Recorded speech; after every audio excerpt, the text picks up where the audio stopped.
one day somebody does something unspeakable to someone else, to someone you hardly knew, and you do something about it because you can. We get this story from CBS News. The brother-in-law of the fugitive Jalisco New Generation boss known as El Mencho was sentenced Friday to 30 years in U.S. federal prison following his 2017 arrest at a beach resort in Brazil while vacationing with his family under a fake name. Jose Gonzalez Valencia, 49, was sentenced in a federal court in Washington, D.C.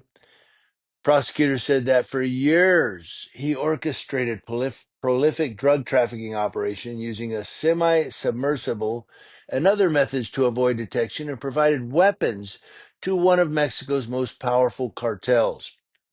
Gonzalez Valencia, known as Chepa, along with his two brothers, led a group called Los Quines that financed the drug trafficking operations of Jalisco New Generation, or CGNG. CJNG. The violent CJNG was one of 8 cartels that were designated as foreign terrorist organizations by the Trump administration this last February.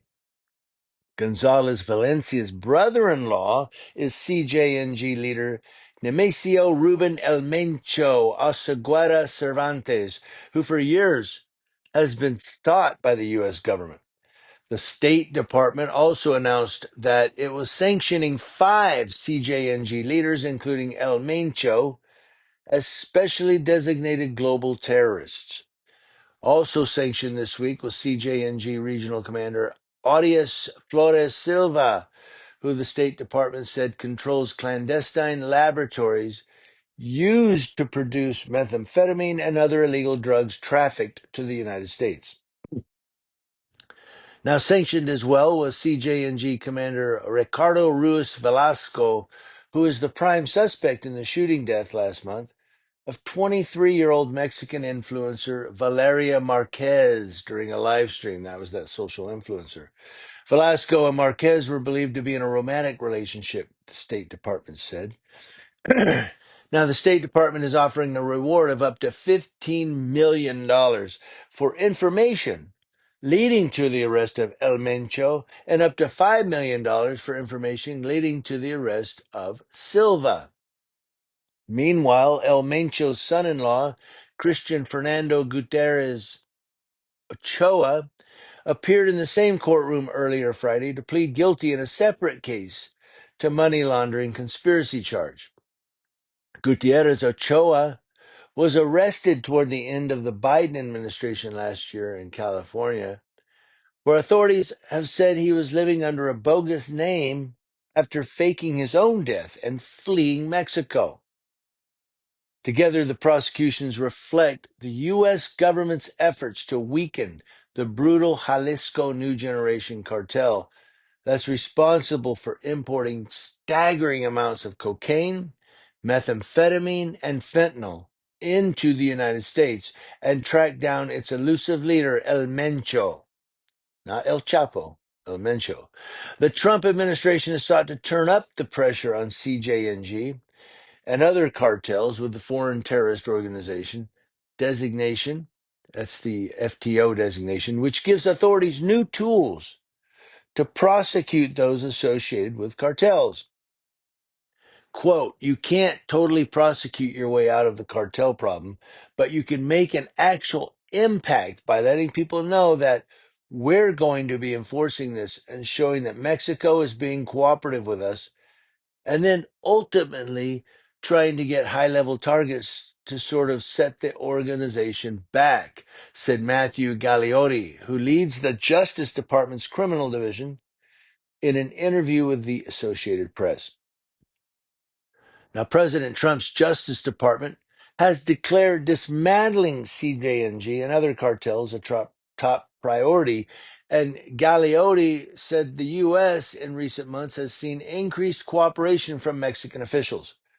February, Mexico sent 29 cartel figures, including drug lord Rafael Caro Quintero, who was behind the killing of a U.S. DEA agent in 1985, to the United States for prosecution. The Trump administration has already charged a handful of defendants with terrorism offenses since designating CJNG and seven other Latin American crime organizations as FTOs in February. Galeotti said several additional indictments related to CJNG and other cartels remain under seal. We are taking a division wide approach to this, he said. We've got money laundering prosecutors who are not just focused on the cartel themselves, but also on financial facilitators. So when we're taking this broad approach, that's why I think we've had some of the really significant cases we've had, and we've seen a very significant pipeline. Now, Gonzalez Valencia pleaded guilty to international cocaine trafficking in 2022. Authorities said he went into hiding in Bolivia in 2015 after leading Los Quinas alongside his brothers for more than a decade. He was arrested in 2017 under the first Trump administration after traveling to Brazil and was later extradited to the United States. Los Quinas used air, land, sea, and under the sea methods to smuggle drugs bound for the United States, prosecutors said. In one instance, authorities said Gonzalez Valencia invested in a shipment of 4,000 kilograms of cocaine, roughly 8,818 pounds, that was packed in a semi submersible vessel to travel from Colombia to Guatemala. Other methods employed by Las Quinas include hiding drugs in a frozen shark carcass. He is also accused of directing the killing of a rival. Gonzalez Valencia appeared in court wearing an orange jumpsuit and listened to the hearing through an interpreter over headphones. United States District Judge Burl Howell sealed part of the hearing, keeping the press and public out of the courtroom, while lawyers argued over the sentence. It was not clear why the judge determined it had to be sealed. Gonzalez Valencia's lawyer declined to comment after the hearing, and in the other case, Gutierrez Ochoa was wanted in Mexico on allegations that he kidnapped two Mexican Navy members in 2021 in the hope of securing the release of El Mencho's wife after she had been arrested by Mexican authorities, said prosecutors. Now, authorities have said he faked his own death and fled to the United States to avoid Mexican authorities, and that El Mencho told associates he killed Gutierrez Ochoa for lying. Rosalinda Gonzalez, the wife of El Mencho, was released from Mexican prison in February. El Mencho's son, Ruben Oseguera, known as El Menchito, was sentenced in March to life in prison after his conviction in Washington's federal court of conspiring to distribute cocaine and methamphetamine for U.S. importation and using a firearm in a drug conspiracy. In May this year, a former Mexican federal agent who testified against El Menchito in U.S. federal court was shot dead along with his wife about 60 miles outside of Mexico City. So, this kind of, in a way, what I thought of was the war on drugs by President Ronald Reagan. If you're old enough to remember that big thing when they went after General. See, I just thought of that. I didn't even look up his name. They called him Pineapple Face. Somebody help me with that. General Noriega. Was that it? General Noriega, I think. And they called him Pineapple Face. That's what they called him in Spanish. But this kind of mirrors that the war on drugs that Ronald Reagan had instituted. And now we have Donald Trump going after El Mencho and El Menchito.